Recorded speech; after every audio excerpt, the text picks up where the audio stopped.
Queria iniciar agradecendo à Sociedade Piauiense de Otorrino, agradecer ao Danilo, ao Tiago e ao Eric pela oportunidade e agradecer principalmente a vocês pelo tempo, né?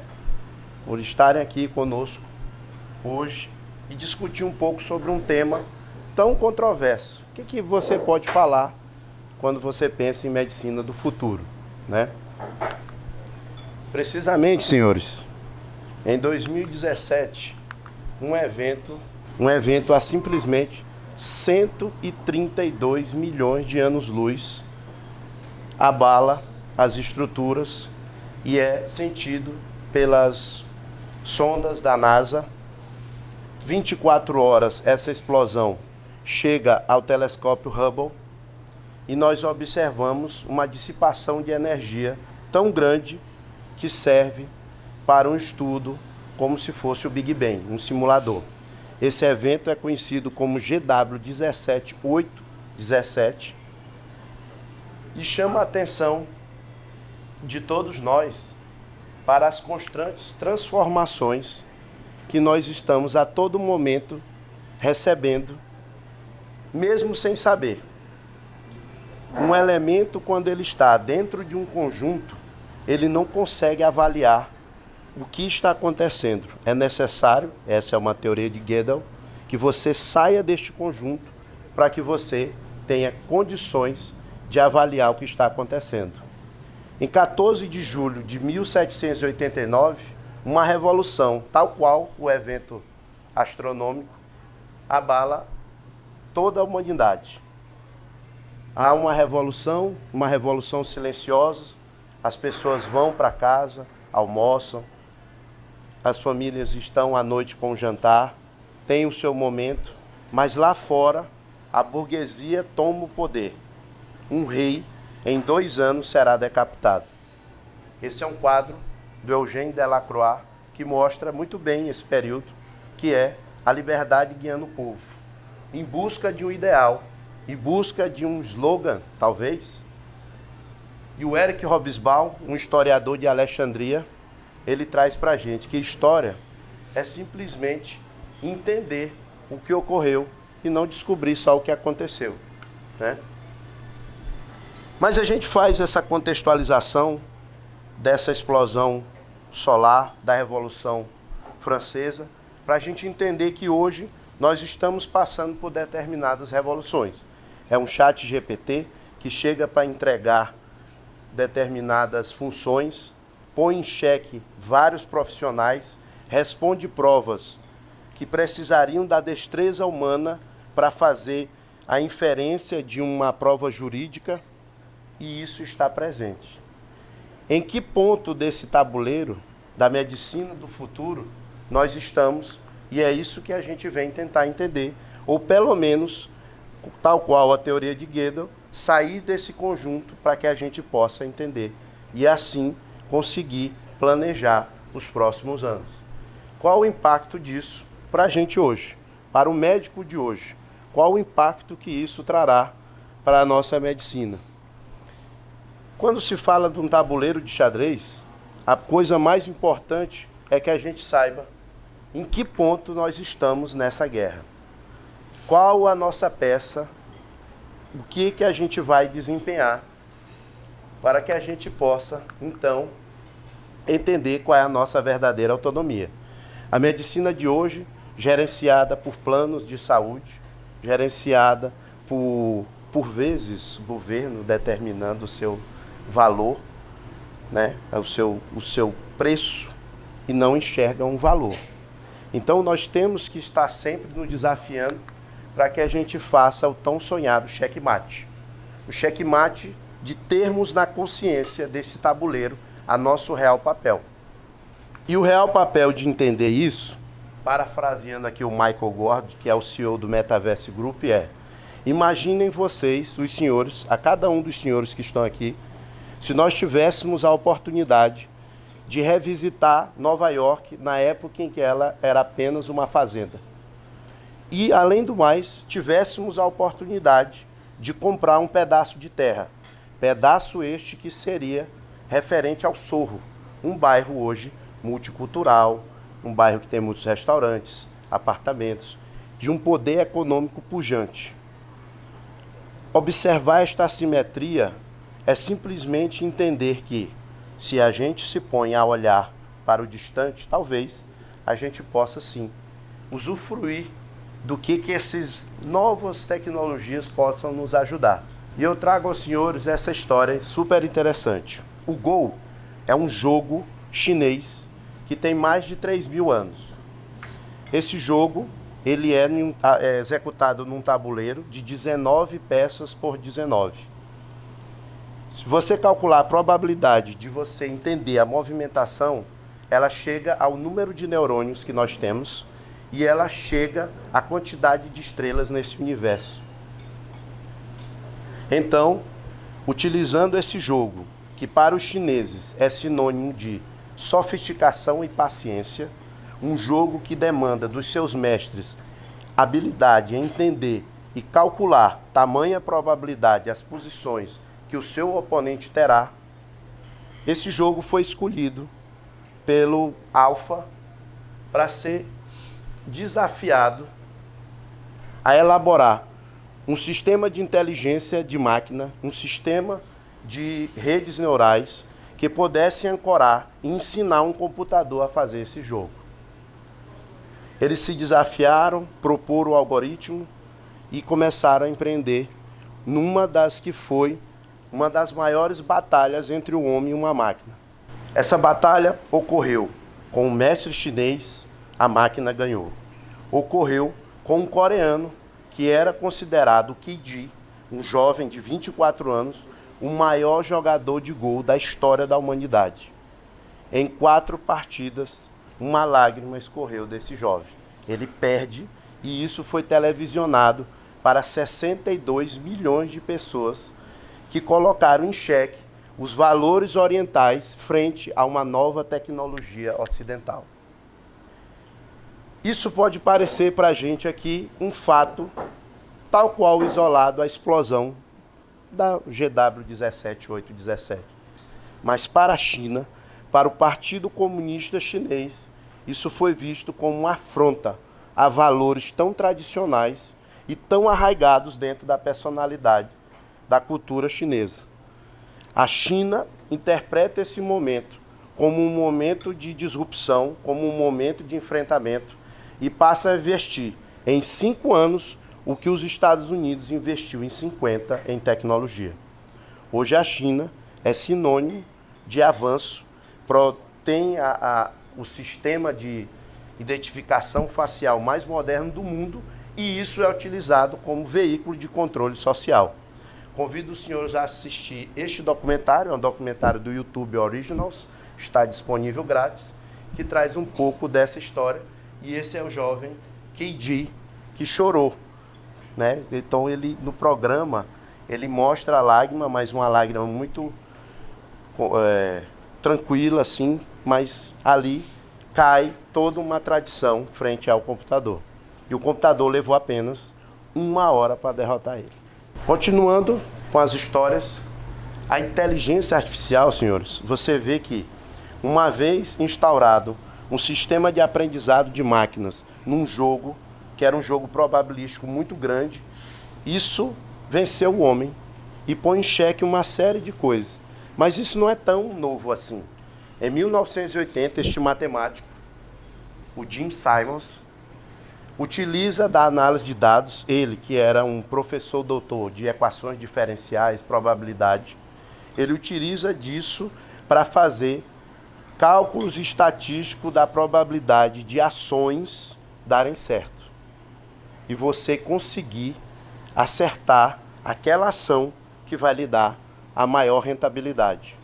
No entanto, ele estava em 1980, 79, aonde a força computacional mais poderosa não superava o seu celular de hoje. Ele não teve sucesso, o programa é interrompido e isso passa um bom tempo para que ele possa evoluir. Em 1990, já com uma força considerável, ele passa a utilizar o mesmo algoritmo e aí sim, ele dá início a uma empresa que é chamada de Renaissance Technology e ele funda, né, dá início, inaugura o fundo chamado de Medallion, que até hoje tem em torno de 66% de rentabilidade. Esse algoritmo é extremamente disputado. Um dos gestores desse algoritmo fez um passe multimilionário para uma empresa chamada de BlackRock, que é uma das empresas que detém a maior percentagem de capital investido, como o Dr. Evaldo gosta de dizer, uma das donas do mundo. Mas sempre nós teremos um novo começo. A Apple ontem lança o Apple Vision, que faz o Mixed Reality. O que é isso? É a capacidade da gente mixar a internet com a internet, os aplicativos com a realidade que nós estamos. Esse é um exemplo de um óculos de primeira geração. O óculos, ele não tem como a gente observar aqui o nosso entorno. É inaugurado com isso a computação espacial. Daqui a pouco, daqui a um ano mais ou menos, nós teremos a capacidade de projetar toda a zona de trabalho, a interação social, o televisor na nossa frente, e isso vai ser a tendência para o futuro do que a gente vai utilizar. Seguindo, e tema central do que a gente vai começar hoje, é o estudo dessa mulher. E é interessante destacar, essa é a professora Amy Webb, CEO do Future Today, né, Institute. Ela começou a empreender e a utilizar a inteligência artificial para que as meninas aqui que estão, as mulheres, arrumar o marido ideal. Mas o marido ideal, tal qual a gente possa imaginar, não é tão fácil. Imagina utilizar variáveis para que você possa encontrar uma companhia, alguém interessante, alguém que possa realmente te ajudar e que seja interessante durante toda essa vida. E ela fez mais de 1000 encontros até ela achar o seu esposo atual. Mas ela não seria brilhante só por isso.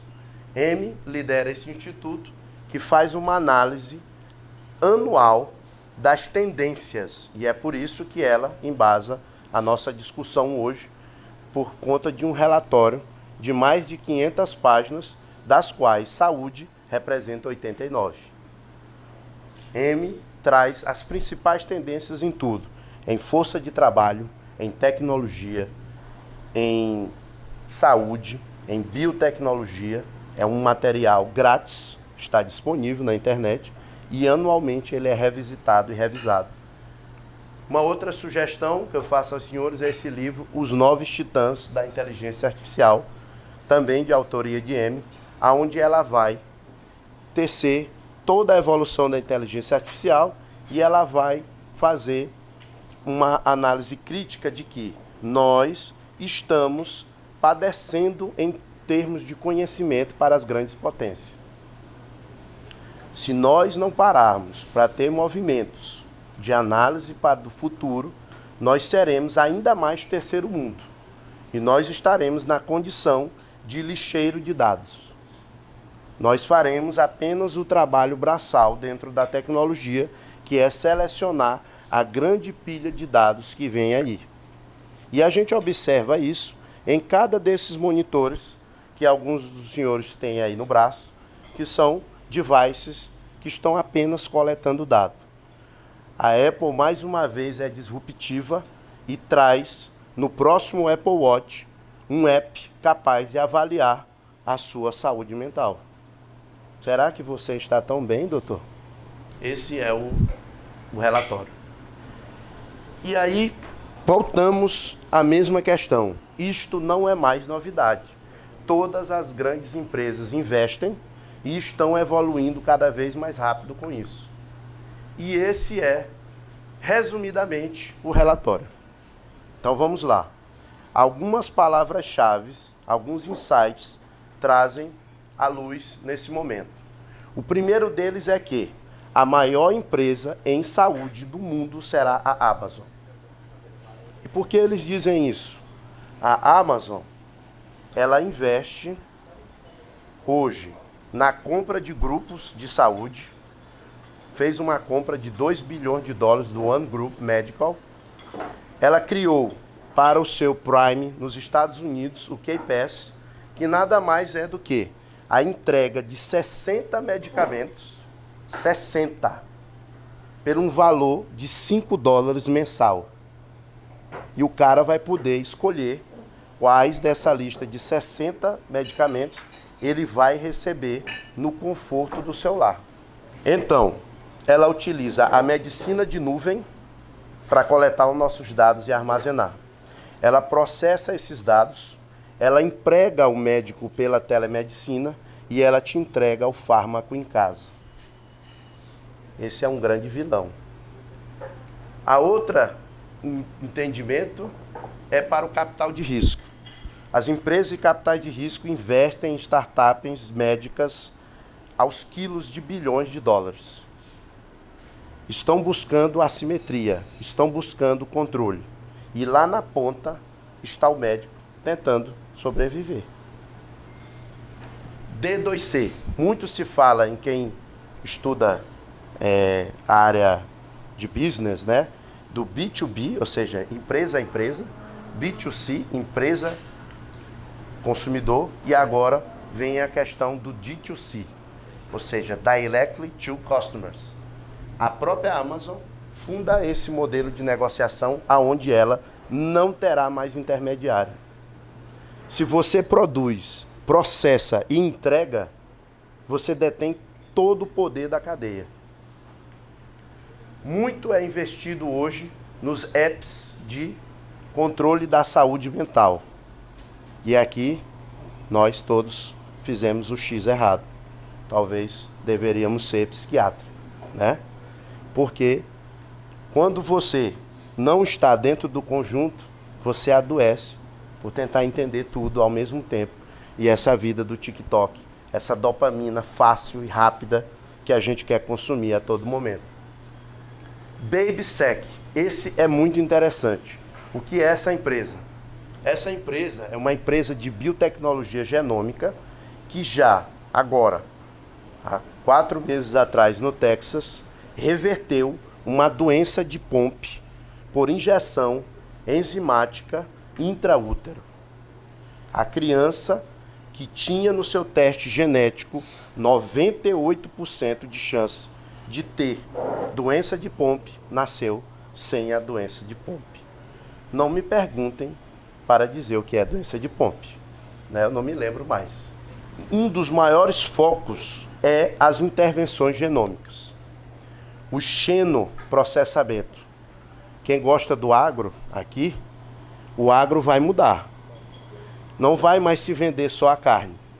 A exemplo da Revivicor, que cria porcos com modificações genéticas sucessivas que desenvolvem coração compatível com o ser humano. E há um estudo pioneiro de 2 americanos que já estavam em morte e por conta em ECMO, né? Estavam em uso da ECMO por falência total do coração, que iriam eventualmente evoluir para a morte. Foram transplantados, o xenotransplante, e esse transplante deu 2 meses de vida para esses pacientes. Precisa-se muito evoluir, mas quem chega aí pode chegar a um lugar muito mais distante. As cidades voltadas para a saúde. Isso é interessante do ponto de vista geriátrico. Os Estados Unidos já tem cidades totalmente controladas, totalmente bioequipadas para garantir mais longevidade àqueles que podem pagar. Esse fundo, o Andreessen Horowitz, é um dos maiores fundos de investimento do mundo. E ele simplesmente comprou um protótipo de uma cidade dessa, onde ele faz a interligação ao custo de mais ou menos $300 mil mês para cada um dos moradores. Caro, hein? Deepfake. Deepfake nada mais é do que a capacidade de utilizar as forças computacionais para criar uma falsificação. E aí entendam, imagina se você pudesse mudar a tomografia do Putin e implantar um tumor cerebral, um GBM, na cabeça de um grande administrador, né, de um país. Qual repercussão econômica isso pode gerar? Uma empresa que tem a força total dos seus investimentos no CEO pode padecer. E, senhores, esse estudo foi feito com radiologistas experientes e eles erraram em 97% dos casos na implantação, através de inteligência artificial, de laudos de tomografia com a inserção de tumores nas diversas partes do corpo. Elon Musk desenvolve agora na Neuralink toda uma análise de dados de chips que vão fazer integrações neurais. Mais uma vez recorremos à mídia. Recentemente agora, ontem, um rapaz conseguiu andar, um rapaz tetraplégico, né, paraplégico, conseguiu andar com a inserção de chips que fazem a modulação. Então há uma simbiose, uma genossimbiose com esses equipamentos tecnológicos, garantindo assim essa reabilitação. Na área dos senhores, os Estados Unidos investe para a superaudição. Imagina você ouvir um cochicho daquela mesa assim que você queria muito ouvir o que está acontecendo ali. Justamente para os espiões, né? Então, amigos, a telesaúde, ela não é mais o futuro. A capacidade de você interagir com o seu paciente, do conforto da casa dele, é uma realidade. Aos senhores empresários de saúde, fiquem atentos. Quem se conectar primeiro com esse paciente ganhará a mini-guerra do Piauí. A nossa mini-guerra aqui, que a gente tem.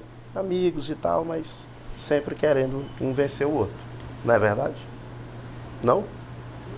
Tá. Então é o seguinte. Imagina uma mãe, coitada. Quem é mãe aqui? Doutor é mãe, eu conheço os dois. Doutor é mãe. Imagina vocês precisando levar o neném a um pediatra, uma coisa que a gente sabe que poderia só trazer um conforto e entender. Agora, imagine vocês, vou dar essa dica, hein? Quem quiser apostar vai ganhar dinheiro.